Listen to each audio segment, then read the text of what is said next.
Hello hello साथीहरू, आज चाहिँ म हजुरहरूलाई रिपोस्टको बारेमा केही छोटो जानकारी दिन आएको छु। भिडियोलाई फुल वाच गर्नुस् है। धेरैजना साथीहरूले मेरो भिडियो त फरिमा कुद्दैन, मेरो भिडियो किन यसरी लाइक कमेन्ट कम आउँछ भनिराख्नुहुन्छ नि। हजुर, बिना लगानी रिपोस्टको अर्थ चाहिँ बिना लगानी एकदम पावरफुल है।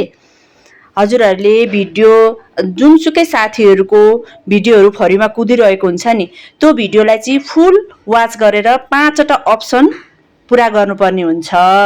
अनि मैले यसरी बारम्बार हजुरहरूलाई धूपको बारेमा जानकारी दिँदै धूप कसरी बनाउने भनेर जुन आइडियाहरू सेयर गरेको छु नि हजुरहरूलाई, यो भिडियोलाई चाहिँ हजुरले रिपोस्ट गरिदिनु भयो भने मेरो भिडियो हजुरको साथीहरूसम्म पुग्छ अनि मेरो पनि भिडियो फरिमा कुद्छ र हजुरहरूको भिडियोलाई पनि सपोर्ट हुन्छ। त्यही भएर हामीले जहिले पनि जुनसुकै साथीहरूको भिडियो वाच गर्दा नि फुल वाच गर्ने अनि टिकटकले दिएको 5वटा अप्सन पुरा गर्ने है।